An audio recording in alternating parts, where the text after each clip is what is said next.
안녕하십니까. 오늘 시험 잘 보셨습니까? 예. 매년 시험 보고 나면 이제 뭐 설왕설래 하죠. 난이도가 어떻다. 그 다음에 이제 특히 이제 한두 문제 차이로 산업인력관리공단 가다반을 보고 맞췄을 때 한두 개 차이로 이렇게 부족하신 분들에 대해서 그런 분들이 이제 그 뭐 각종 커뮤니티에 이제 이의제기라든가 이런 거 가지고 한 달을 불면의 밤을 보내고 그렇습니다. 늘 매년 있던 일입니다. 자, 일단 그 가다반을 통해서 넉넉하게 합격점을 받으신 분들한테는 미리 축하 인사를 드리고요. 뭐 점수가 많이 모자라신 분들은 뭐 분발을 하셔야 되겠죠. 본인이 왜 페인이 어디가 있는지, 왜 이번에 떨어졌는지 뭐 명백하게 분석을 해서 이제 내년에 다시 보실 분들은 그런 실수를 또는 오류를 다시는 반복하지 않으셔야 되죠. 문제가 한두 개 차이로 부족한 분들이죠. 이런 분들은 참 그 이의신청 제기 기간 동안에 이의신청 하나라도 받아들여지기 위해서 노력들을 많이 하시는데, 그래서 저도 매년 뭐 이제 문제를 찾아가지고 이의신청 자료를 이제 만들어서 커뮤니티에 올리곤 하는데, 올해도 하여튼 그런 작업을 또 할 겁니다. 하는데, 어떤 분들이든 이제 시험이 끝났잖아요. 일단은 끝났으니까 너무 시험 결과에 얽매이지 마세요. 이거 뭐 사람 죽고 사는 시험 문제도 아니, 시험도 아니고 그러니까 결과에 대해서는 이제 어차피 시험 본 거잖아요. 그죠? 결과에 대해서 너무 스트레스 받지 마시고,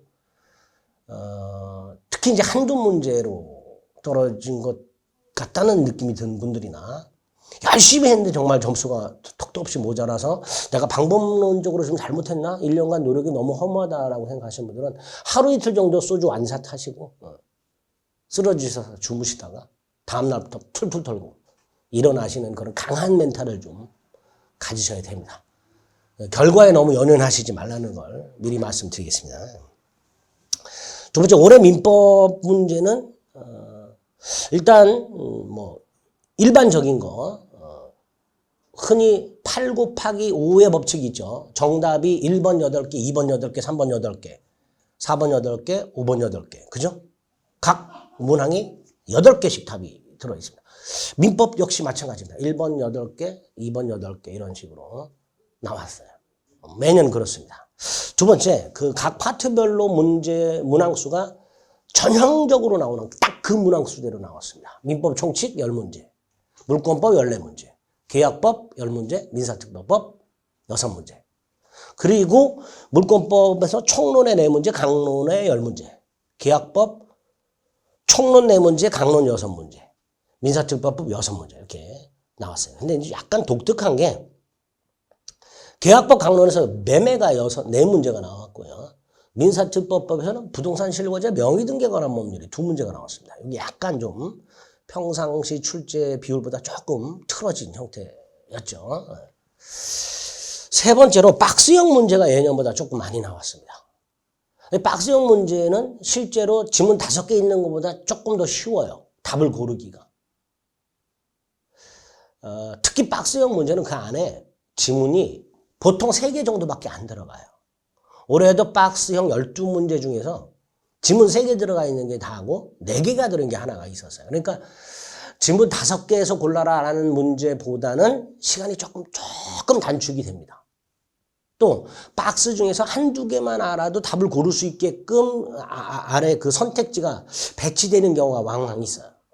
그래서 박스형 문제가 좀 많이 출제되긴 했지만 아마 출제한 사람들의 의도는 시간을 좀 단축시켜 주려고, 시간을 좀 조절할 수 있도록 하려고 하지 않았나 싶습니다. 조금 독특한 게 다툼이 있으면 판례이함이라는 게 39문제입니다. 그러니까 옳은 것은 틀린 것은 하고 가로 열고 다툼이 있으면 판례이함이라는 게 보통 한 33, 4개 정도였었는데 올해는 39개예요. 결과적으로 물론 그 지문들이 다 판례는 아닙니다만은 결과적으로 판례를 중심으로 공부를 해라라는 시그널을 준 게 아닌가 싶습니다. 자, 난이도는요 최근 민법 난이도랑 거의 비슷합니다. 한데 문제 말고 문항 중에서 수험생분들이 전혀 접하지 못했던 문항들이 몇 개가 들어있어요. 그러니까 그런 지문들을 보신 분들은 굉장히 당황을 하시죠. 전혀 보지 못한 지문들, 또 아주 오래전에 출제가 한 번 되고 더 이상 출제가 안 됐던 지문들. 이건 이제 작년에도 그랬습니다. 그리고 이제 최근 판례들, 2023년에 출제됐던, 나왔던 최근 판례들이 비율이 조금 높아졌어요. 그러니까 앞으로 최근 판례에 대해서도 조금 집중해서 보셔야 될 필요가 있을 것 같습니다. 어쨌든 전체적인 난이도는 기존 난이도하고 비슷했다. 다만 제가 올해 수업 시간에도 누누이 말씀드렸지만 올해 공부하시는 분들이 코로나 여파도 있고 경제 사정도 어렵고 하다 보니까 공부에 집중을 많이 못 하셨어요. 다시 말해서 공부의 절대량이 좀 부족하셨어요. 그러다 보니까 제가 수업 시간에 올해 난이도는 평상시와 비슷할 것 같지만 수험생분들 입장에서 어렵다고 느껴지실 수 있다라는 얘기를 했어요. 또 하나는 2차 과목에서 중개사법이 있잖아요. 그죠? 그 중개사법에 보면 중개 실무 파트가 있는데 그 중개 실무 파트에 민법 내용들이 많죠. 주택임대차라든가 이런 게 민법 내용들이 들어있잖아요. 그죠? 그런데 작년에 1차 붙고 올해 2차만 보신 분들은 민법을 아예 신경도 안 쓰다 보니까 중개 실무 쪽에서 오류가 생길, 제대로 대비가 못할 가능성이 높기 때문에 적어도 작년에 1차 붙고 올해 2차만 보시는 분들 중에 중개사법은 민법에 대해서 적어도 1차 강의 중에 민사특별법 부분만은 좀 보시고 들어가시라. 이렇게 제가 부탁을 드렸는데 역시나 중개사법에서 어떤 분이 글을 썼더라고요. 중개사법의 민법화 경향 이렇게 써놓으셨던데 그렇게 나왔습니다. 그래서 앞으로 민법은 아니지만 중개사법에 대해서 전략을 삼으실 때 실무 파트와 관련해서 민법을 조금 더 자세히 봐야 되는 그런 경향을 보이고 있다. 올해는 그렇게 생각해 주시면 되겠습니다. 일단은 산업인력관리공단의 가다반을 중심으로 해서 설명을 간단히 드리겠습니다. 41번 전형적으로 출제가 되는 유형이죠. 일단 3번하고 4번은요. 권리 변동 중에 제가 원시취득, 승계취득 구별하는 거 반드시 나올 거다 그랬죠. 매매한 소유권 취득, 특정 승계고요. 점유취득 시효, 원시취득이죠. 두 번째로 법률행위와 법률행위가 아닌 것 구별하는 게 나온다 그랬죠. 법률행위가 아닌 것 중에서 준법률행위 중에서 의사의 통지가 나온다 그랬죠. 그게 뭐였어요? 최고였었죠. 세 번째가 2번. 법률행위 종류를 구별할 때 계약과 단독행위 구별하죠. 또 하나가 채권행위, 처분행위 구별하죠. 그중에 처분행위가 물권행위, 준물권행위가 있고요. 그 준물권행위 두 가지는 꼭 기억하시라 했어요. 채권양도와 채무면제. 있죠? 채권양도, 준물권행위. 결국 이게 옳은 지문이고요. 1번이 답이죠. 필요비상환청구는 형성권이 아니고 청구권입니다. 그러니까 1번을 몰라도 2, 3, 4, 5번 가지고 1번 고르는 거예요. 이런 유형의 문제. 답은 1번이 됩니다. 42번. 갑으로부터 갑소유 엑스토지 매도 대리권을 수여받은 매각 대리권이죠. 은은 갑을 대리해서 병과 엑스토지에 관한 매매 계약을 체결했다. 이렇게 나오면 대충 지문들이 대리권하고 대리행위에 관련된 거죠. 그죠? 대리권, 대리행위. 그리고 대리권에선 중요한 게 뭐예요? 대리권의 범위, 대리권의 제한, 대리권의 소멸사유.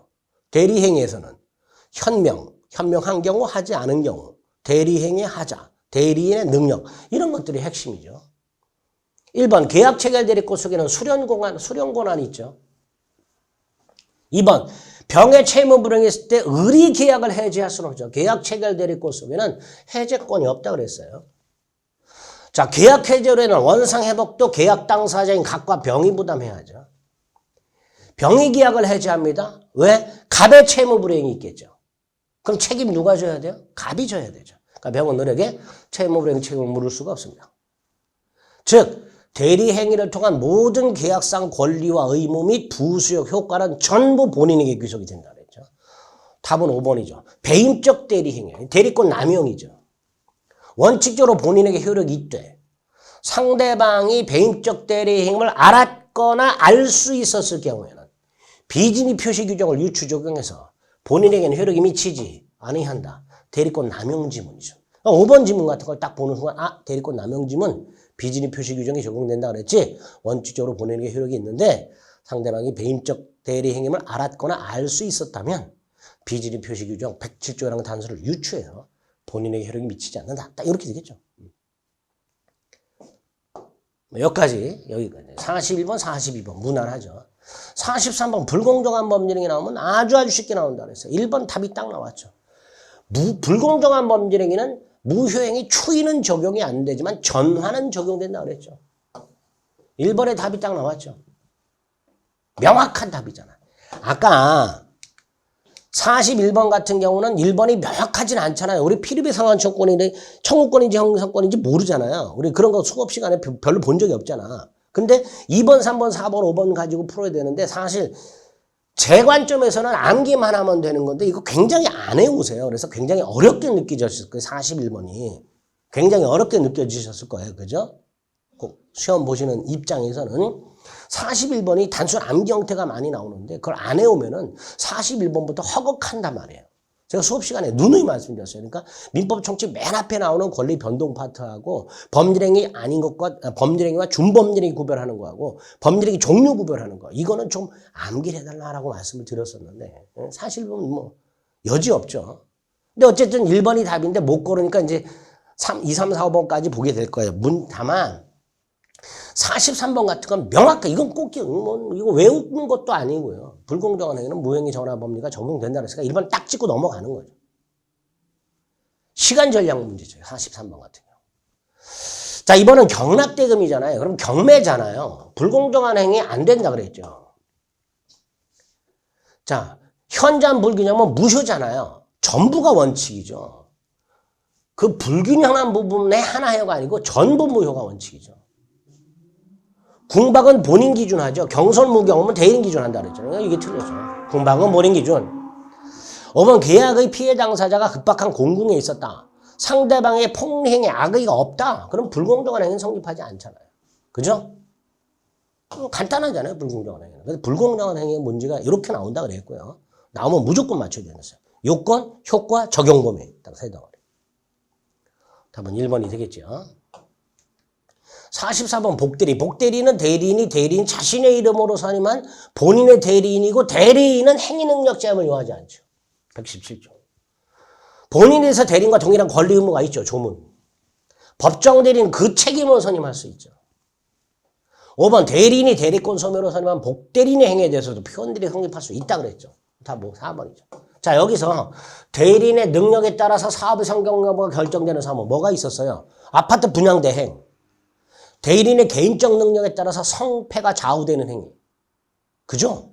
그거는 본인의 명시적 승낙이 있을 때만 복대는 선임할 수 있다고 그랬잖아요. 그러니까 4번이 답이 되는 거죠. 그죠? 해설 들으시니까 어때요? 다 아는 거죠? 여기까지. 45번. 꼭 외우시자 그랬어요, 이거. 최근 올해 산업인력관리공단 각종 자격증에서 제3자 물어보는 문제가 나온다고 그랬어요. 그리고 제3자가 아닌 놈 외우자 그랬어요. 본인, 가장매매 기초한 손해배상 청구권의 양수인, 상속인 수익자, 채무자, 주식회사, 그 다음에 추심목적 양수인, 지위를 이전받은 자. 이런 애들은 제3자가 아니라 그랬죠. 그리고 제3자인 놈 중에 꼭 기억해야 될 놈이 파산관계인이었어요. 포괄승계인이지만 제3자라고. 자, 기억은 제3자예요. 그럼 답은 1번. 3번, 5번. 셋 중에 하나죠. 자, 근데 디귿을 봅니다. 계약을 인수했죠. 계약을 인수했다는 건 계약 당사자의 지위를 이전받았다는 거예요. 지위. 계약을 인수한 거니까. 권리 의무를 인수한 게 아니라 계약을 인수했잖아요. 그럼 당사자 지위를 넘겨받은 거죠. 그럼 얘는 제3자가 아니죠. 그럼 기억은 들어있고 디귿이 들어있는 거를 뺀 답 1번 아니면 3번이 되는 거죠. 자, 니은은 그러니까 1번 하면 3번에서 찍는 거예요. 근데 니은은 가짜 채무를 진짜로 보증하고 그걸 이행을 했어요. 제3자로 뭐 받아야죠. 보증인은 제3자가 아닌 자에 없었잖아요. 다시 한번 우리 제3자가 아닌 자. 제3자가 아닌 자. 본인, 가장매매 기초한 손해배상 청구권의 양수인, 채무자 주식회사 상속인 수익자, 지위를 이전받은 자, 추심목적 양수인. 이런 애들 암기해달라 그랬잖아요. 근데 거기에 보증인 없잖아요. 그럼 답은 3번. 이렇게 되겠죠. 그죠? 네. 수험생들이 보시기에 조금 까다롭다고 느껴졌던 문제 한번 꼽으라면 여기까지 45번을 꼽을 수 있을 겁니다. 왜냐하면 디귿이 계약을 인수한 자라, 보통은 계약상 지위를 이전받은 자라고 나오는데 살짝 계약을 인수한 자라고 바꿔서 제3자 아닌 놈인데도 불구하고 마치 제3자인 것처럼 착각을 할 수 있게 만들어서 출제를 했어요. 그래서 45번 정도가 조금 까다롭다. 뭐 이렇게 생각해 볼 수 있습니다. 46번 무권대리라고 나와 있죠. 자, 계약을 체결한 후에 갑이 땅을 정에게 팔았어요. 갑을 을이 무권대리인으로서 계약을 했는데 그 후에 갑이 정하고 계약을 하고 등기까지 넘겨주고 나서 추인을 했어요. 자, 본인이 추인을 하더라도 제3자 권리는 해야지 못한다 그랬고요. 제가 수업 시간에 말씀드렸습니다. 이 제3자는 본인과 거래한 사람이고 추인 전에 거래한 사람이면서 등기까지 갖춘 자라 그랬어요. 딱 1번의 정의 그렇죠. 무권대리 후 갑이 정에게 팔고 등기까지 넘겨준 다음에 추인했죠. 그러니까 이 정은 본인과 거래했고 추인 전에 거래했고 등기까지 갖췄으니까 보호되겠지. 즉 정은 소유권 취득하겠죠. 자, 2번하고 3번은 을이 갑을 단독 상속했다. 또는 무가 단독 상속했다. 을. 무권대리인이 본인의 지위를 단독 상속했을 때는 추인 거절할 수 없다 그랬죠. 반면에 갑의 단독 상속이 무라고 돼 있죠. 얘는 무권대리가 아니죠. 추인할 수 있다 없다. 얼마든지 할 수 있죠. 추인권 상속받잖아요. 4번 병은 대리권 없다는 걸 알았어요. 악의죠. 악의는 최고할 수 있지만 철회는 못하죠. 5번 갑이 을의 행위에 대해서 추인을 거절했어요. 그럼 을이 책임을 져야 되는데 135조 미성년자예요. 책임져요 안 져요? 안 지죠. 135조 무권대리인의 책임이 성립하려면 무권대리는 행위 능력자여야 되잖아요. 따라서 을이 미성년자라면 손해배상 청구할 수 없다. 다 아는 내용이죠. 그죠? 3번만 무권대리인이 아닌 상속인이라고 돼 있어. 무권대리인이 아닌 상속인. 얘는 뭘 상속받아요? 추인권이나 추인 거절권 두 개를 상속받겠죠. 그러니까 갑의 단독 상속인은 물은 추인도 할 수 있고 추인 거절도 할 수 있고 이렇게 되겠죠. 무권대리인이 단독 상속했을 때 2번 추인은 할 수 있지만 추인 거절은 못 하잖아요. 반면에 무권대리인이 아닌 단독 상속인은 추인도 할 수 있고 추인 거절도 할 수 있고 이렇게 되겠죠. 옳은 것 1번이 될 겁니다. 47번 외우자 그랬죠. 반사회 질성이 아닌 거. 니은에 보여요. 소극적 임치. 반사회 질성이 아니죠. 근데 형사사건 성공보호사건 반사회 질성이죠. 따라서 기억 들어있는 거 다 제껴야 되죠. 그럼 답은 2번 아니면 4번이죠. 근데 니은은 반사회 질성이 아니죠. 그러니까 니은 들어있는 거 골라야 되죠. 4번이죠. 디귿은 아마 거의 처음 보는 걸 거예요. 근데 산모 입장에서 태아의 상해를 대비하기 위해서 보험계약을 했다. 얼마든지 할 수 있겠죠. 그죠? 태아보험 있잖아요. 반사회 질성이 아니겠지. 그럼 답은 니은 디귿 두 개가 될 겁니다. 근데 디귿을 몰라도 지금처럼 기억은 반사회 질성이니까 다 제껴. 1번, 3번, 5번 제껴. 니은은 반사회 질성이 아니야. 그러니까 니은이 들어있는 걸 골라야 돼. 그럼 답은 4번밖에 없죠. 이 박스형 문제가 이렇다고요. 100%다 그런 건 아니지만 대부분 이렇게 풀 수 있는 경우가 있단 말이에요. 47번이 그런 경우입니다. 반사회 질성이 아닌 것만 암기해놨더라면 또 기억은 반사회 질성이라고 많이 들어보셨잖아요. 민사사건 성공보호사약정은 반사회 질성이 아니지만 형사사건 성공보호사약정은 반사회 질성이다. 많이 보셨죠? 그거 갖고 참 답을 고르는 거예요. 48번 허가구역 내에서 허가전 거래 행위를 했습니다. 자, 갑은 특별한 사정이면 대금 제공할 때까지 허가 신청자 참여 의무행을 거절했어요. 맨날 나오죠. 대금 지급 의무 자체가 없어요. 따라서 허가 신청자 참여 의무 이행을 거절할 수가 당연히 없죠. 자, 계약금을 지급했어요. 유동적 무효 상태에서도 계약금 해지할 수 있다 없다? 있다 그랬죠. 기억 옳은 지문, 니은 옳은 지문. 자, 일정 기간 내 허가를 받기로 했는데 허가를 받지 못한 상태 기간이 지났다는 것만으로는 확정적 무효라 할 수 없다 그랬죠. 그죠? 기억, 니은이 답이 되겠죠. 옳은 것을 고르라고 돼 있죠. 아, 기억 틀렸죠.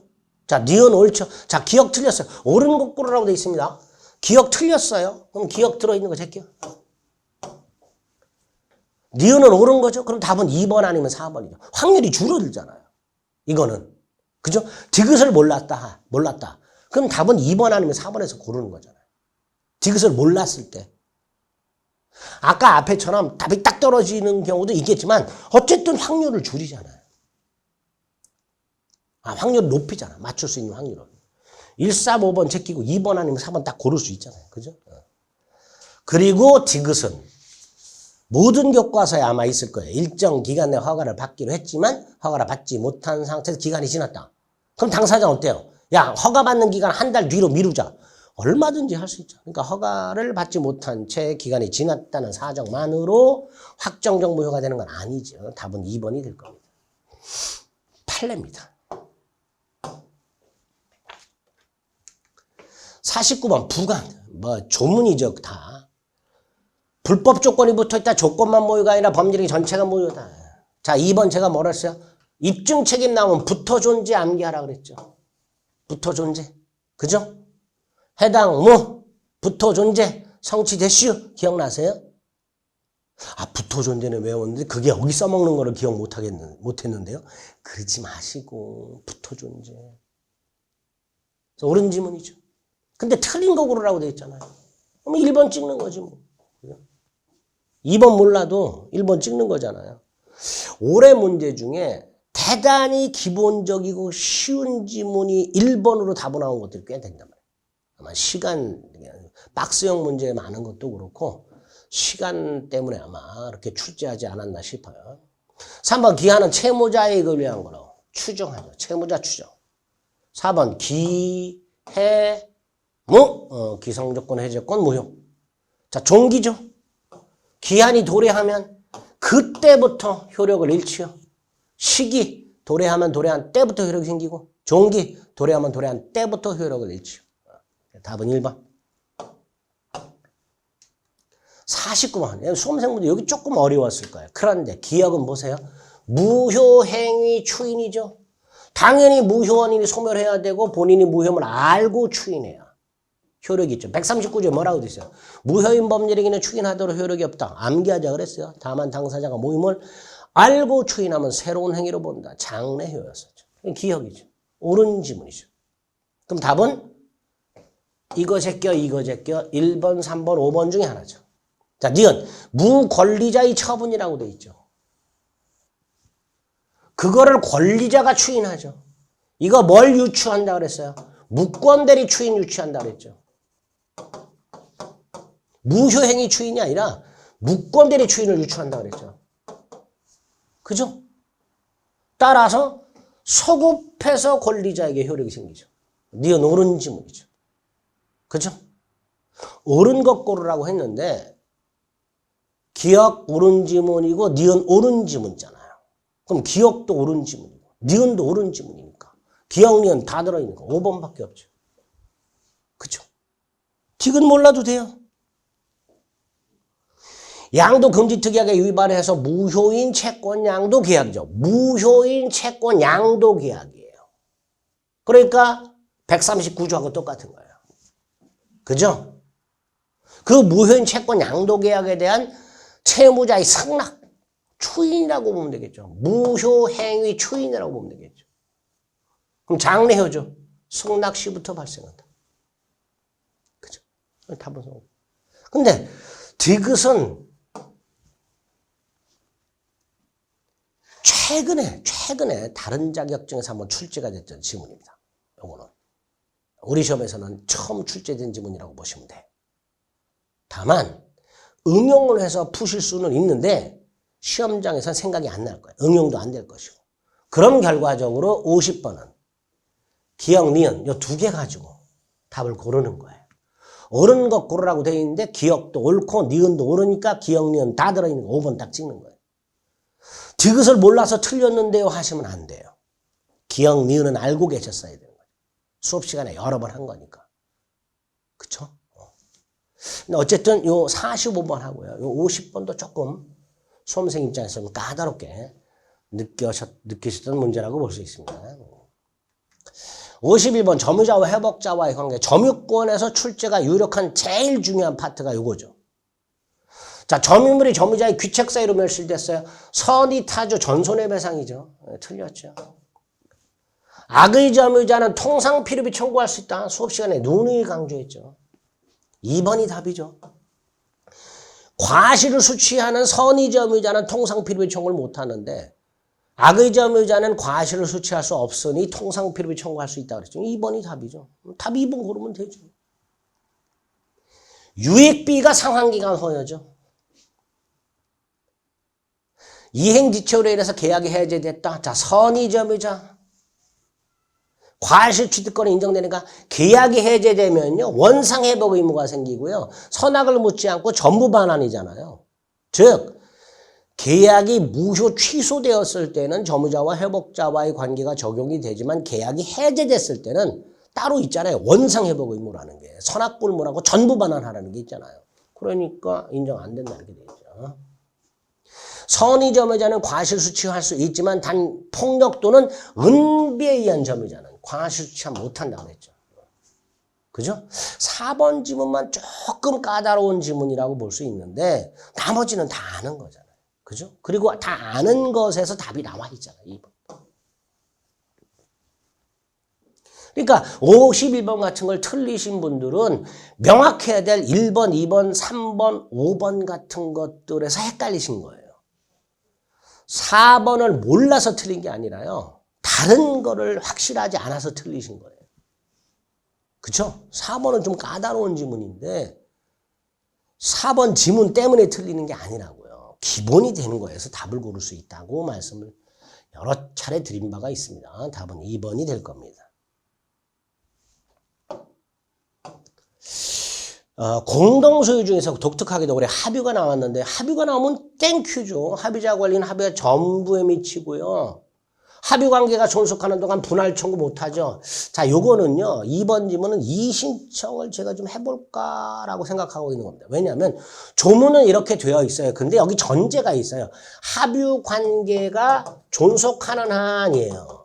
이게 전제예요. 조문에는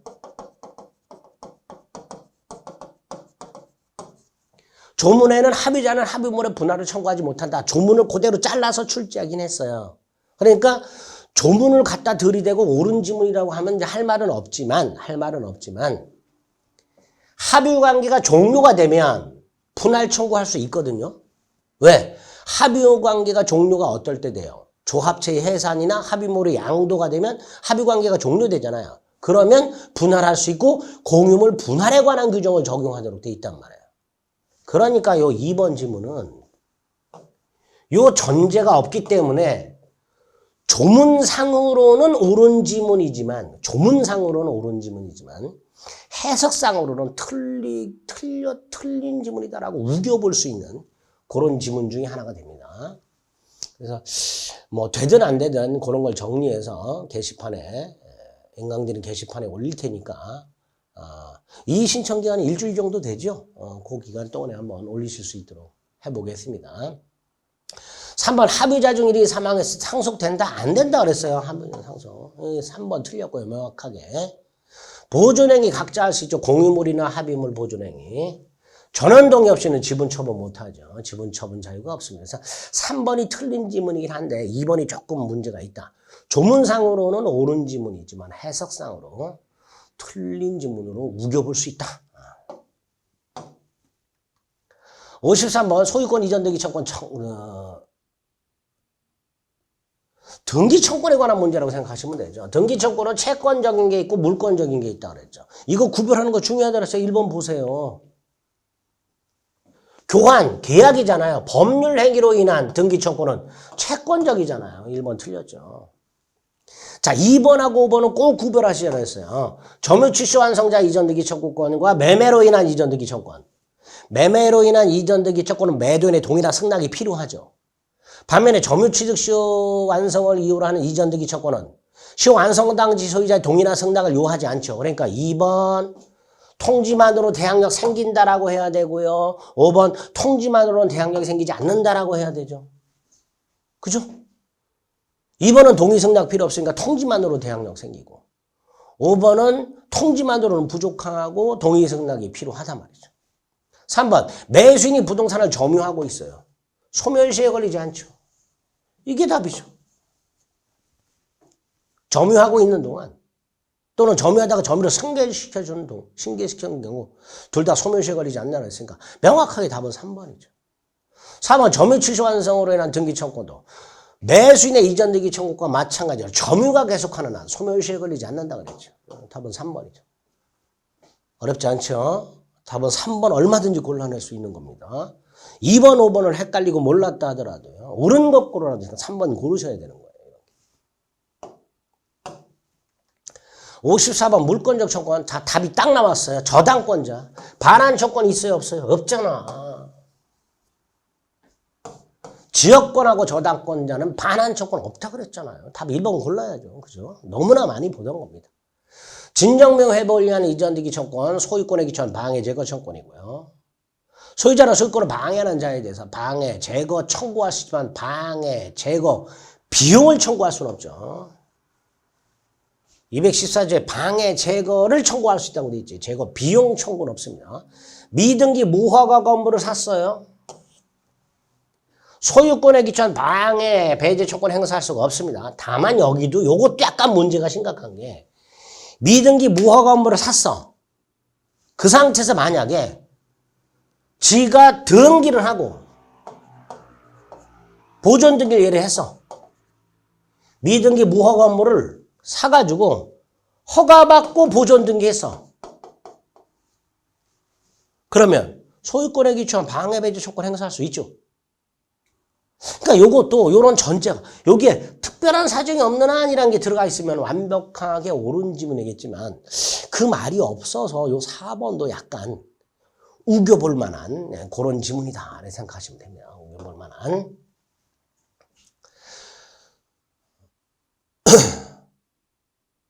미등기 무허가 건물 양수인이 양수한 다음에 허가를 받아서 보존 등기를 하면 소유권을 취득하니까 그때는 소유권에 기초한 방해 배제 청구를 행사할 수 있는 거 아니냐라고 우겨볼 수 있다라는 말이죠. 4번은 5번 소유권에 기초한 방해 제거 청구에서 방해는 뭐라 그랬죠? 현재 계속되고 있는 방해 원인만을 말한다 그랬죠. 방해가 종료된 상태의 방해의 결과는 방해 제거에서 말하는 방해가 아니라 손해 일종이다. 그랬습니다. 그래서 5번은 명백하게 옳은 지문이 됩니다. 결국 틀린 것은 1번이고요. 4번 우겨볼 만하다. 뭐 이렇게. 55번 부동산 점유취득 시효에 관한 설명을 옳은 것은 국유재산 중 일반 재산 시효 취득 가능하지만 행정재산으로 바뀌어버렸어요. 그럼 이전등기 청구를 못하지요. 그죠? 자, 시완성 당시 소유권 보존 등기가 무효다. 그자를 상대로 이전 등기를 청구할 수는 없다 그랬죠. 무효 등기 명의를 상대로 이전 등기를 청구할 수는 없다. 수업 시간에 수도 없이 얘기한 겁니다. 답이 2번이죠. 3번 시완성 후 점유자 명의로 이전 등기가 되기 전에 부동산 소유 명의자 부당이득 반환 청구를 못하죠. 제가 3가지 못한다 그랬어요. 소유자는 점유취득 완성자를 상대로 토지 반환, 부동산 반환 청구 못하고 부당이득 반환 청구를 못하고 불법 폐기 손해배상 청구할 수 없다. 3가지 없다 그랬어요. 틀렸죠. 자, 미등기 부동산에 대해서 점유취득 시효가 완성되었다 하더라도 등기 꼭 해야 되죠. 등기 없이는 소유권 취득 못합니다. 5번은 우리 시험 범위 바깥인데요. 동형모의서 한번 보신 적이 있을 거예요. 부동산 압류했다더라도 소멸시효는 중단되지 않습니다. 자, 요 5번 지문은 소멸시효와 관련된 내용인데 점유취득시효 중단정지에 소멸시효 중단정지에 관한 규정이 적용이 될 수는 있는데 우리가 소멸시효가 우리 시험 범위가 아니잖아요. 따라서 이 5번은 우리 시험 범위를 넘어서는 지문이기 때문에 우겨보죠. 뭐 이것도 시험 범위 넘은 거다 뭐 이렇게 안 받아줄 것 같고요. 이거는 옳은 게 분명백하게 2번이 있으니까 부동산 압류하더라도 시효가 중단되지는 않습니다. 55번은 2번이 답이 됩니다. 55번, 56번. 나왔죠. 186조 등기를 요하는 것과 187조 등기를 요하지 않는 거. 상속 등기 요하지 않죠. 183조는 형성 판결만을 말하죠. 경매죠. 언제 소유권 취득해요? 대금 완납한 때죠. 등기 없이. 소유권 이전을 내용화하는 화해조서 이거 뭐하고 똑같다 그랬어요? 얘가 이행 판결하고 똑같다 그랬죠. 따라서 등기해야 되죠. 4번 틀렸죠. 건물 신축 소유권 취득 등기 필요 없죠. 굉장히 쉽죠. 4번이 답이 됩니다. 57번 물건 이외의 재산권 뭐가 있어요? 지상권, 전세권도 저당권의 객체가 될 수 있죠. 틀렸죠. 예외죠. 예외. 이게 원칙으로 따지면은 옳은 지문이 될 수 있어요. 근데 민법에서 분명히 지상권, 전세권을 저당권의 객체로 될 수 있다고 돼 있으니까 1번 일단 틀린 걸로 봐야 되겠죠. 2번은 뭐죠? 물권 법정주의죠. 법률 또는 간섭법에 의하는 외에는 임의로 창설 못하고 명령, 규칙 등을 통해서는 창설할 수 없다고 그랬죠. 185조에서 말하는 법률은 국회 재정법을 말한다 그랬습니다. 답이 3번이죠. 뭐라 그랬죠? 일필토지 일부 보존 등기 안 되고요. 일동건물 일부 보존 등기 안 되죠. 또 전체 등기에 일부 말소 안 된다고 그랬죠. 그러니까 구분 소유 목적이 되는 건물 등기부상 표시 전유 부분 면적 표시가 잘못되면 표제부 경정 등기하면 되죠. 그 면적만큼 보존 등기 말소 따위는 할 수 없죠. 그죠? 표제부 경정 등기하면 되죠. 등기법 지문이에요. 등기법 지문. 그죠? 어쨌든 민법으로 따지면 일필토지 일부 소유권 말소 등기, 일동건물 일부 소유권 등기 말소 등기 안 된다 그랬죠. 일물 일권주의 때문에 그거죠. 어이구 죄송합니다. 네. 옳은 질문이죠. 4번 일필토지 일부 지상권 되지요. 일필토지 일부의 지상권 전세권 되고요. 자, 지적도상의 경계가 원칙이지만 기술적 착오로 인하여 요게 나오면 현실 경계가 경계라 그랬죠. 지적도상의 경계가 아니고 현실 경계가 경계다. 요것도 민법 지문은 아니지만 최근에 왕왕 등장하는 지문입니다. 옳은 것은 3번이 되겠죠. 58번 전세권 목적물의 인도는 전세권의 성립 요건이 아니다라고 주둥이 터져라 말했고요. 타인 토지에 있는 건물에 전세권 설정하면 그 전세권의 효력은 그 건물 소유를 목적으로 하는 지상권 또는 임차권에도 미친다. 304조 1항이 있죠. 조문. 전세권의 사용수익을 완전히 배제한 채 담보만을 위한 전세권은 안 된다 그랬죠. 주로 채권 담보 목적으로 전세권을 설정하는 건 되지만 채권 담보만을 위한 전세권은 안 된다 그랬습니다. 전세권자가 전세권 설정자가 아니고요. 이것도 전세권자가 현상유지 수선 의무가 있다고 그랬죠. 그래서 전세권자는 필요의 상환조건이 없다고 그랬고요. 법정갱신이죠. 등기 필요 없죠. 그러니까 등기 없이도 제3자의 권리를 주장할 수 있다고 그랬습니다. 전세권에서 늘 봤던 지문들입니다. 답은 2번이 되겠죠. 59번 지상권 계약이라고 되어 있어요. 자, 지상권하고 지상물에 관한 권리는 별개의 권리이기 때문에 따로따로 양도할 수 그랬죠. 그러니까 그런 지상권을 유보한 채 지상물만 양도할 수 있고요. 건물 소유권을 유보한 채 지상권만을 양도할 수도 있죠. 그러니까 일단 옳은 것은 기역, 니은 두 개죠. 그럼 결국은 3번 아니면 5번이 답이죠. 자, 근데 이 디귿이 문제입니다. 치료지급 약정이 있음에도 불구하고 우리 3년분의 치료를 미지급했어요. 소멸 청구할 수 있는가? 있지요. 있는데 조문에는 2년 이상 연체하면 소멸 청구할 수 있다고 되어 있죠. 그죠? 그러니까 이 디귿은 3년 이상 연체한 경우 청구할 수 있다라고 해석이 되면 틀린 지문이고, 즉 조문에서 2년 이상 연체 소멸 청구할 수 있다고 되어 있는데 3년분 연체 시 소멸 청구할 자라고 해석을 하면 3년분 연체 시 소멸 청구할 수 있다. 그러면 반대 해석하면 2년분 연체하면 소멸 청구 못한다라고 해석이 된단 말이에요. 그죠? 3년 연체 시 소멸 청구할 수 있다. 그러면 해석을 반대로 하면 2년 연체는 소멸 청구 못한다라고 해석이 가능하잖아요. 이것도 우겨볼 수 있는 거죠. 그냥 옳은 지문인데 그렇잖아요. 2년 이상 연체 소멸 청구할 수 있잖아요. 3년 연체했으니까 소멸 청구 가능하잖아요. 한데 다만 요거를 3년분 치료를 미집 판결을 3년분 연체 시로 제한해서 해석을 하면 그럼 2년 연체 시는 청구할 수 없다라고 해석이 되니까 디귿도 틀린 거 아니냐 우겨볼 수 있단 말이죠. 그래서 3번도 답 아니냐 뭐 이렇게 우겨볼 수 있는 5번이 답이긴 한데요. 3번도 답 아니냐 뭐 우겨볼 수 있는 뭐 그런 내용이라고 생각하시면 되겠습니다. 60번 지역권, 요역지역 분리해서 양도할 수 없고요. 한 사람이 지역권 취득하면 다른 사람도 취득하고요. 통행지역권을 취득한 사람은 요역지의 존재를 증명해야 된다. 최근에 나온 판례 기억하셔라 그랬고요.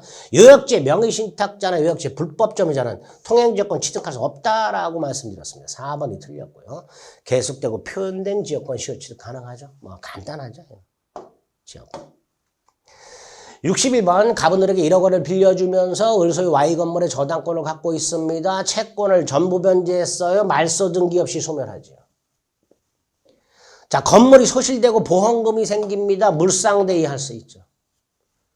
채권과 분리해서 저당권만 양도 못하죠. 절대로. 잠보른 지문이죠. 5번 이렇게 되죠. 그죠?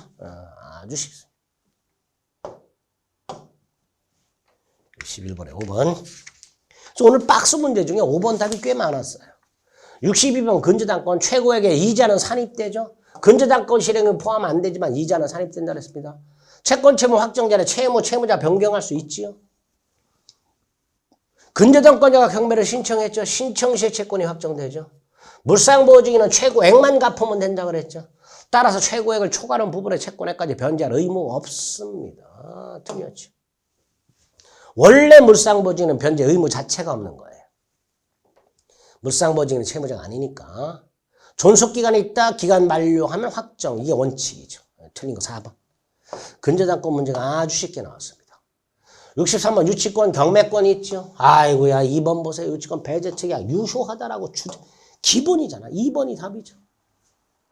건물 신축 공사를 도급받은 수급인 공사대금을 못 받으면 뭘 유치해야 돼? 건물을 유치해야 되죠. 토지 유치할 수 없죠. 변제기가 도래하지 않으면 유치권 성립하지 않죠. 선량한 과이자의 주의 의무가 있죠. 기본이 되는 거죠. 4번 2번. 64번 지상권 전세권은 저당권의 객체가 될 수 있죠. 저당권 설정은 무슨 승계죠? 설정적 승계죠. 이전적 승계가 아니고 설정적 승계죠. 설정적 승계. 자, 365조 토지저당권자 토지 건물 일괄 경매했을 때 토지저당권자는 건물 경매 대가에서 우선 변제 받을 수 있다 없다? 없다. 자, 건물 건축이 개시되지 않은 나대지에 저당권 설정되고 나서 건물이 지어졌죠. 법정사건 성립하지 않죠. 4번이 답이죠. 366조 법정사건이 성립하려면 저당권 설정 당시 건물이 존재할 것. 그게 대원칙이잖아요. 그죠? 5번 재산취득자 목적물에 지출한 필요비 유익비 경매대가에서 우선 상환받을 수 있다. 이렇게 되죠. 옳은 거 4번. 그러니까 이 물권 강론 문제들이요 올해 조금 쉽게 출제가 됐어요. 어렵진 않게. 근저당권 저당권 같은 것들이 좀 쉽게 평년보다 출제된 경향이 있었습니다. 3번 환매권 일신전속권 아니죠. 양도 상속할 수 있다 그러니까 1번 벌써 틀렸고요. 주된 계약이 실효되면 종된 계약 실효되죠.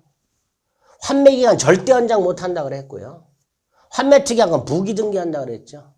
또 특약등기는 매매 반드시 동시에 해야 된다 그랬죠. 뭐 이런 것들 틀리시면 안 되는 거고요. 그래서 올해는 기본이 되는 것에 답을 고르는 게 굉장히 많이 나왔어요. 그래서 시험을 보시다가 어렵게 느껴진 분들이 많겠지만 설명 들어보면 아는 것들이 훨씬 많고 실수한 것들이 있으실 거예요. 그죠? 66번 갑은 을에게 땅을 팔면서 병에게 대금을 지급해라. 제3자를 위한 계약 이렇게 나온다 그랬잖아요. 갑이 이렇게 땅 팔면서 돈은 병에게 주라고. 자, 1번은 갑병 사이의 관계가 존재하지 않아요. 그럼 대항할 수 있다 없다? 없다죠. 병이 계약을 해지할 수는 없죠. 을의 채무불이행을 이로. 자, 을이 계약이 해제되었을 때 을이 병에게 지급한 것을 병에게 반환 청구할 수는 없다 그랬죠. 병에게 반환 청구할 수는 없다 그랬어요. 3번 틀렸고 이거 답으로 나온다그 병은 을에게 손해배상 청구할 수 있다 그랬고요. 갑은 을의 채무 불행을 이유로 병의 동의 없이도 계약을 해지할 수 있다 그랬죠. 답이 3번이죠. 제3자를 위한 계약인데 문장은 쉽게 나온다라고 말씀을 드렸습니다. 67번 계약을 체결했는데 갑의 의무가 갑과 을사의 값을 땅을 매매하는 계약을 했는데 갑의 의무가 불능이 됐어요. 후발적 불능이잖아요. 그런데 갑의 채무가 쌍방 귀책 사유 없대요. 위헌부담이죠. 을의 귀책 사유로 불능이 됐대요. 역시 위헌부담이죠. 을의 지체적 불능이 됐대요. 역시 위헌부담인데 니은 디귿은 채권자 을이 부담하죠. 기억은 갑이 부담하잖아요. 그죠? 자, 니은 디귿 을이 부담한다는 건 무슨 뜻이에요? 갑은 을에게 대금을 청구할 수 있다잖아요. 그러니까 디귿 틀렸죠. 갑은 을에게 대금 청구할 수 있다라고 해야 되죠. 자, 디귿은 일단 틀렸어요. 디귿 있는 거 빼버려요. 그럼 답은 1번 아니면 2번, 3번이죠. 근데 이 니은이 옳은 지문이요. 그럼 답 3번이죠. 기억은 갑이 위험을 부담하니까 갑은 이미 받은 돈은 을에게 부당이득으로 돌려줘야 된다고 그랬죠. 따라서 뭐 계약금 같은 거, 중동 같은 거 돌려줘야 된다고 그랬습니다. 따라 옳은 것은 기억, 니은 2개 이렇게 되겠죠. 68번 매매에서 과실의 귀속과 대금의 이자라고 돼. 과실, 인도전 매도인, 인도 후 매수인, 단 매수인이 인도전에 대금을 전부 지급한 매수인, 거기 기억나야 되고요. 매수인이 인도전에 대금을 지급하기 전에 물건을 인도받으면 인도받은 날부터 이자 지급, 그런 게 있었죠. 기억, 계약 후 목적물이 인도되지 않았는데 매수인이 대금을 완제했어요. 그럼 과실은 누구한테 귀속돼요? 매수인이죠. 그럼 기억 옳은 지문이죠. 그럼 답은 벌써 2번 제껴, 4번 제껴, 1번, 3번, 5번 중에 하나죠. 니은 매수인이 대금 지급을 거절할 정당한 사유가 있는데 인도를 받았어요. 원래 인도 받은 날부터 이자 지급해야 되잖아요. 근데 대금을 한 달 뒤에 지급하기로 이미 약속이 돼 있어요. 근데 인도를 먼저 받았어요. 그럼 이자 지급할 필요가 있어요?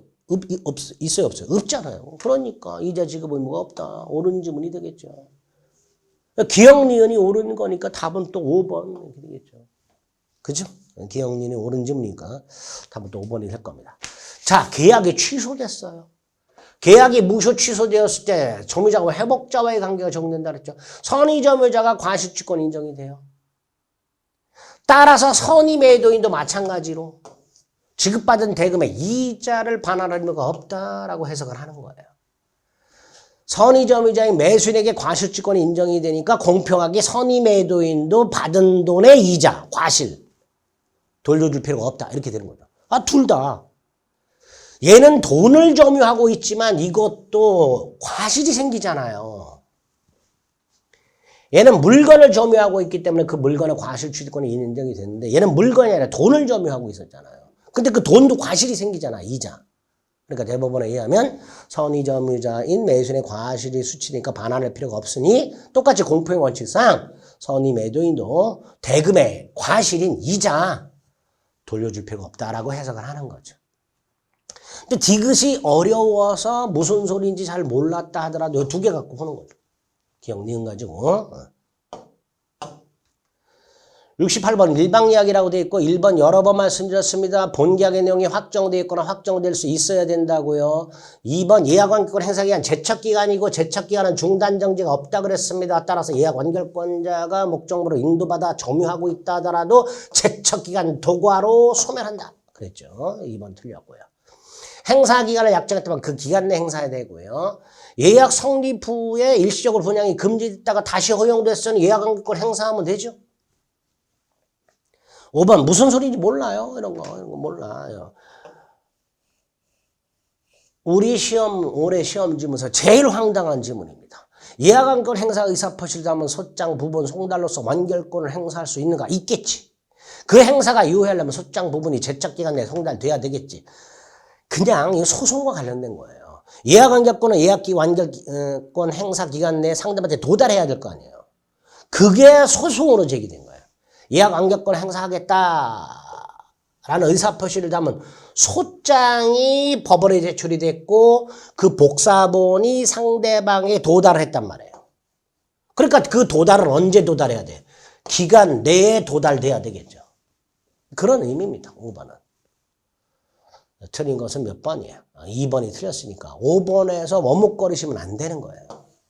2번은 꼭 알아두셔야 되는 거고요.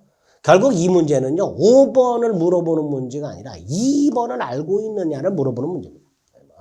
어쨌든 5번에서 여러분들이 2번을 찾아내지 못하셨다면 5번에서 왔다 갔다 하다가 결국 5번 찍고 나오신 분들도 굉장히 많을 겁니다. 2번을 명확하게 아셔야 되는 문제입니다. 70번 매매, 유상, 쌍무, 낙상, 분류식이죠. 타인 권리 매매도 얼마든지 할 수 있고요. 담보 책임은 유상계약에도 준용이 되죠. 4번 틀렸죠. 계약 비용은 특별한 약정이 없는 한 쌍방 균분 부담하죠. 4번 틀렸고요. 경매, 목적물 하자니까 물건에 하자죠. 경매의 경우에 담보 책임 인정되지 않는다 그랬죠. 경매의 경우에는 권리 하자만 담보 책임 인정이 된다 그랬습니다. 틀린 거 4번. 72번 X부정사로 3억 원에 매도하고 계약금은 당일 받았고요. 9월 30일. 중도금 2억 원 10월 30일 받기로. 그러니까 중도금 지급 날짜 이행기가 30일이에요. 잔금은 11월 30일 날 받기로 했는데 을은 계약 당일 계약금을 전액 지급받았습니다. 계약금 해제권 문제겠죠. 자, 첫째가 중도금 지급 날짜가 30일이지만 그 전에 이행 착수할 수 있는가? 있지요. 중도금 지급이 이행 착수잖아요. 10월 25일 중도금 지급했잖아요. 이 두 가지 이행 착수잖아요. 이행 착수니까 을은 포기하고 해제 못하고 니은 갑은 백상환하고 해제할 수 없죠. 그러니까 기역 니은 일단 옳은 지문이죠. 답은 3번 아니면 5번이죠. 자, 디귿이 문제인데요. 이 디귿은 예전에 한번 출제가 됐었어요. 그래서 저도 한 5년 전 교재까지는 이 판례를 실어놨었어요. 근데 하도 출제가 안 돼서 빼버렸는데 이걸 냈어. 이 디귿이. 자, 중도금 지급이 대표적인 이행 착수인데 대법원 판례 중에 하나가 매수인이 누구예요? 을이죠. 갑한테 병에 대한 채권, 을이 병에게 채권을 갖고 있는데 이걸 얘한테 양도를 해요. 넘겨. 이게 첫 번째고요, 요건이. 두 번째가 그 자리에 채무자가 참석을 했어요. 요거를 우리 대법원이 이행 착수로 본 게 있어요. 자, 을이 병에 대한 채권을 갑에게 양도하는 그 자리에 채무자가 참석. 그럼 요거는 이행 착수로 봅니다. 따라서 백상환하고 해제할 수가 없겠지요. 요거는 디귿을 잘 모르시는 분들은 3번 아니면 5번 그냥 찍으시면 되는 거예요. 3번 아니면 5번 찍는 거예요. 그래서 이거는 꼭 3번 고르셔야 돼요 라고 자신 있게 말씀을 못 드리겠습니다. 어쨌든 답은 5번이. 5번을 고르세요 라고 자신 있게 말씀을 드릴 수가 없는 그런 문제입니다. 어쩔 수 없죠. 디귿 같은 것들은 옛날 판례고 거의 출제를 안 하다가 느닷없이 출제한 겁니다. 근데 이거 하나 잘못 이 3번 5번 헷갈려서 그러다가 3번 찍어서 틀렸다 하더라도 지금까지 쭉 봐왔던 문제들 중에 합격점 이상 맞출 수 있는 문제들이 굉장히 많았잖아요. 그죠? 72번 임대차. 임대차 목적물은 꼭 임대인 소유가 아니어도 되죠. 자, 2번이 문제입니다. 원래 임대차는요. 임차권이라는 채권이 발생하는 계약이고요. 채권은 영구성이 없어요. 근데 최근에 판례 중에 기간을 영구로 정한 임대차 약정도 유효하다라고 하면서 이건 기간이 정함이 없는 거하고 똑같다. 이딴 식으로 판결한 게 하나 있어요. 그걸 냈습니다. 그래서 보통 임대차 계약은 영구무한의 임대차는 안 된다라는 게 학자들의 일반적인 견해예요. 영구무한의 임대차는 안 된다. 왜? 임대차 계약을 했을 때 임차권이라는 채권이 생기고 채권의 영구성이라는 거 없어요. 채권은 소멸시효에 걸리고 하기 때문에. 그래서 민법 교과서 거의 99%의 학자들은 영구무한의 임대차 계약은 안 된다라는 게 학자들의 견해입니다. 근데 최근에 이런 판례가 하나 나온 게 있어요. 그래서 이거 2번 어쩔 수 없죠. 자, 3번 봅니다. 보존 필요비를 지출했는데 임대인이 상환하지 않으면 그 한도에서 차임 지급 당연히 거절할 수 있죠. 그죠? 임대인이 수선하고 비용 부담하는 게 임대인의 의무잖아요. 그러니까 임차인은 야 네가 수선해서 내가 돈 비용 지출했어 내놓을 때까지 차임 못 줘. 그 한도에서 거절할 수 있겠죠. 자, 법정 해지. 근데 답은 이제 4번에 분명하게 있죠. 법정갱신되면 제3자가 제공한 담보는 원칙적으로 소멸하죠. 이건 누누이 말씀드린 거고요. 임대차 종료로 인한 임차인의 원상 회복 의무 중에 뭐가 있어요? 사업자 등록 폐지까지 있어요. 즉 임대 당시 부동산 용도에 맞게 다시 사용할 수 있도록 협력할 의무, 사업자 등록까지 폐지하거나 옮길 의무까지 포함하는 게 대법원 판례고요. 자, 5번은 좀 낯설죠, 그래도. 근데 4번에서 명확하게 답이 있고요. 뭐 4번까지 안 읽으시고 2번에서 답을 골라서 틀리신 분들은 뭐 부득하죠. 부득이하죠. 판례가 뭐 이따구로 판결하고 있으니까. 답은 4번. 72번에 2번은 학자들 견해에 의하면 틀린 거예요. 근데 판례가 딱 요렇게 임대차 계약을 영구로 정한 임대차 계약을 허용하지 않을 이유가 없다. 뭐 이따구로 판결한 게 있습니다. 73번 갑은 건물 소유 목적으로 토지 임대차에서 이따구로 나오고 건물 지었어요. 그럼 지상물 매수 청구 문제라 그랬죠. 미등기 무허가 건물에다 매수 청구할 수 있죠. 편면적 강기주니까 원칙적으로 기간 만료 시 철거 특약은 무효죠. 답은 3번에 있잖아요. 수도 없이 말씀드렸죠. 임대인과 임대인이 앉아 소유 토지에 걸쳐 있을 때 전부 매수를 청구할 수는 절대로 없다 그랬죠. 3번 차임연체로 인한 해지 매수 청구 못하고요. 자, 갑이 매수 청구했어요. 임차인이. 근데 을이 대금을 안 줘요. 그래서 갑이 건물을 인도하지 아니한 채 여전히 땅을 사용수익하고 있어요. 그럼 임료상당의 부당이득은 반환해야 된다 그랬습니다. 그게 5번이고요. 틀린 거 3번이죠.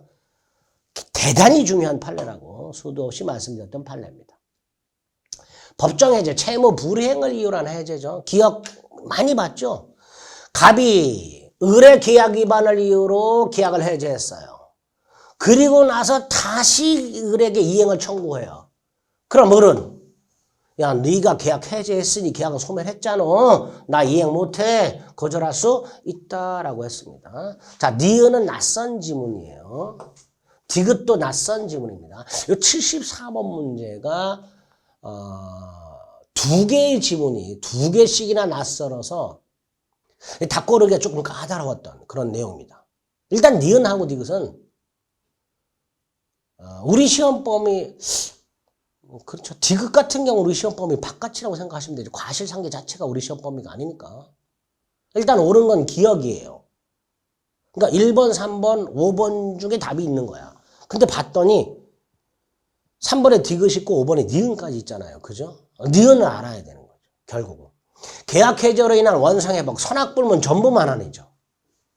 자, 받은 돈이 있어요. 지연 손해금도 받은 게 있어요. 당연히 돌려줘야 되겠죠.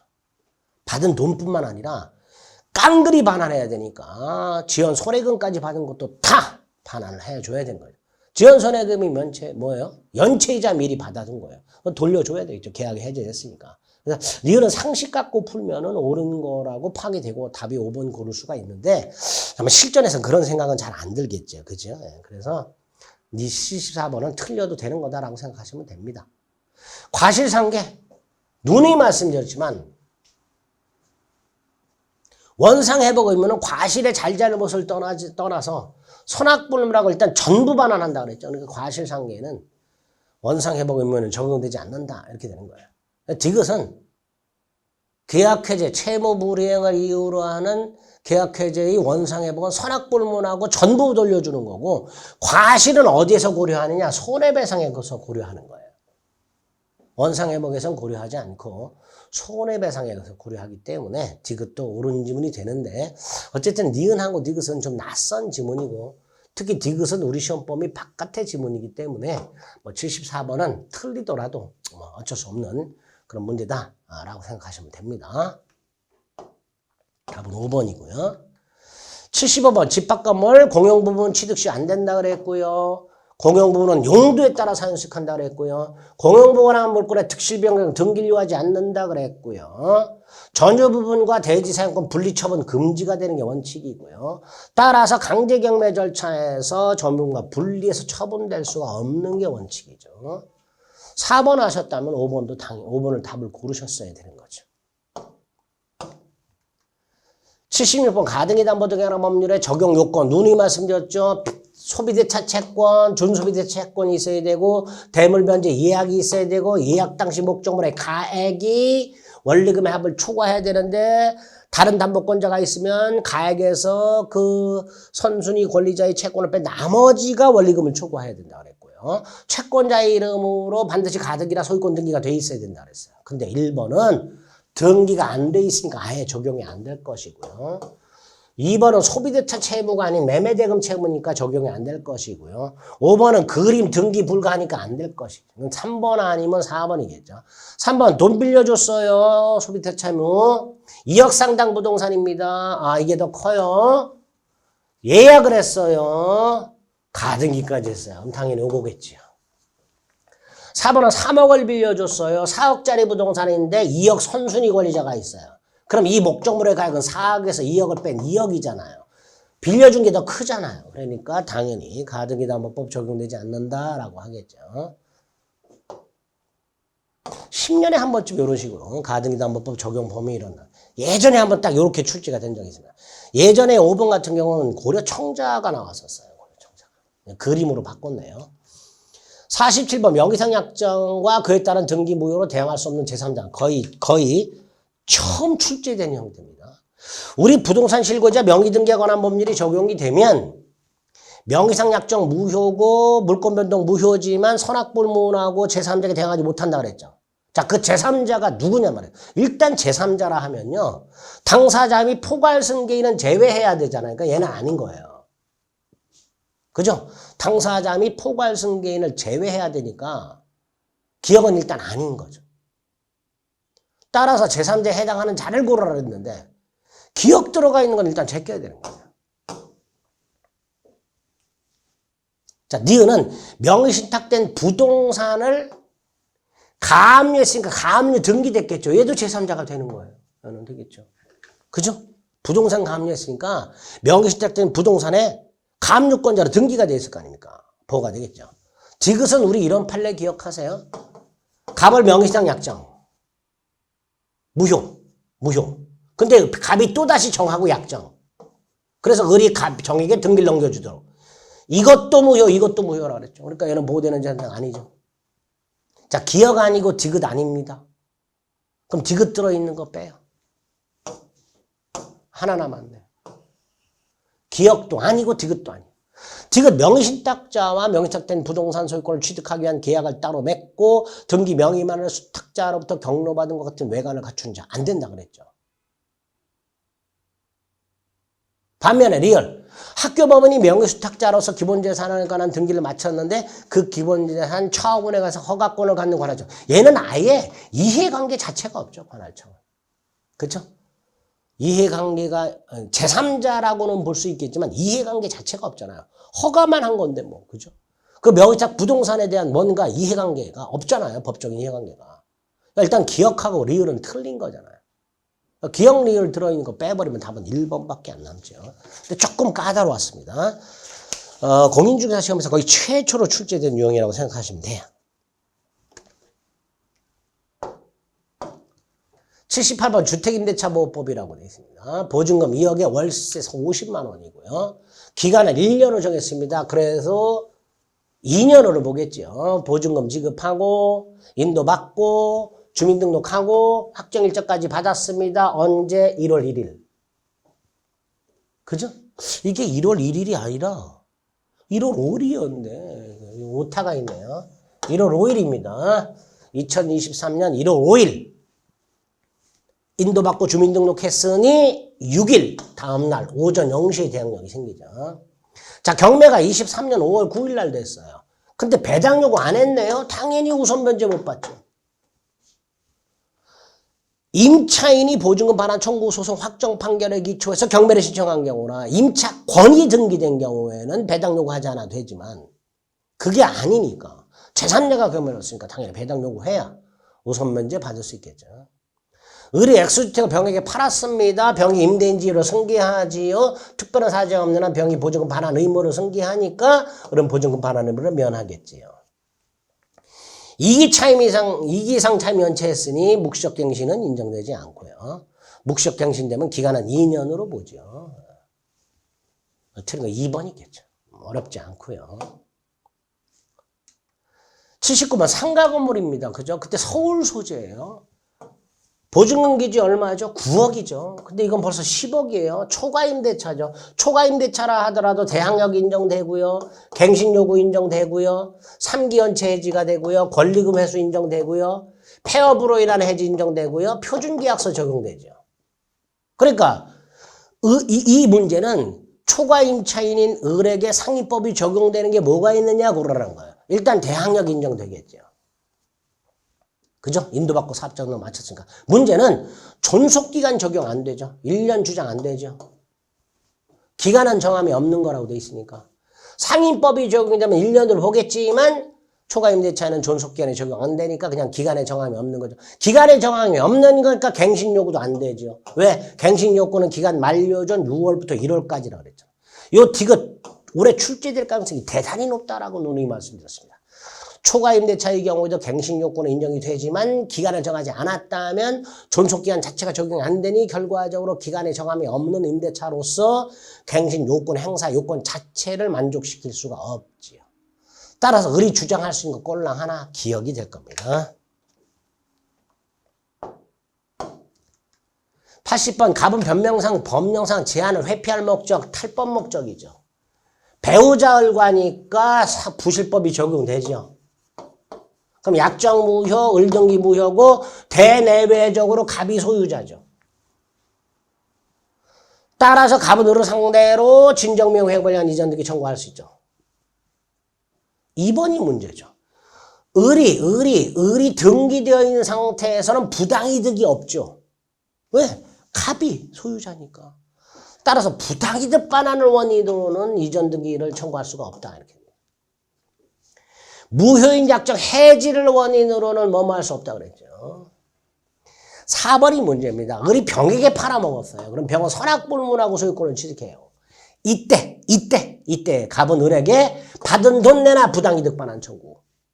불법 행위 손해배상 청구. 이때 할 수 있는 거죠. 그래서 4번 을이 병에게 넘겼다 병은 소유권을 취득하면서 5번 그 행위는 갑에 대한 불법 행위가 되니까 불법 행위 손해배상 책임을 부담한다. 또 을이 병한테 팔아먹고 받은 돈이 있을 거 아니야. 그럼 부당이득 반환 청구할 수 있어야 되죠. 그죠? 부당이득 반환 청구할 수 있게 돼요. 근데 일단 을에게 등기가 있는 상태에서는 부당이득 반환을 청구를 못 하는데 요것도 조금 까다로운 내용이에요. 이것도. 1번, 3번, 4번 정도는 명확하게 알고 있었겠지만 2번하고 5번에서 많이 헷갈리셨을 거예요. 그죠? 어쨌든 2번이 판례고요. 80번 같은 경우도 틀려줘도 합격하는 데는 별 지장이 없다 생각하시면 됩니다.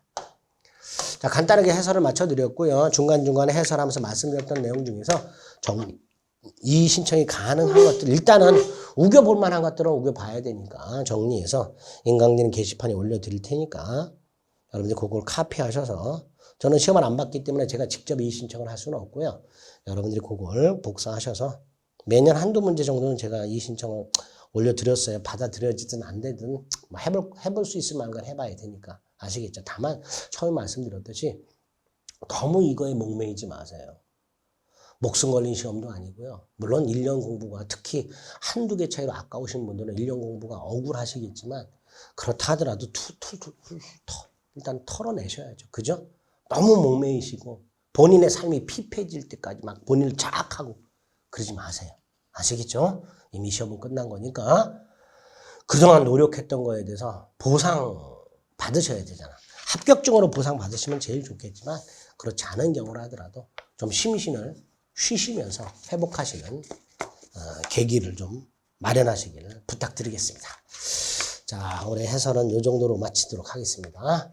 시험 보시느라 애쓰셨습니다. 수고하셨습니다.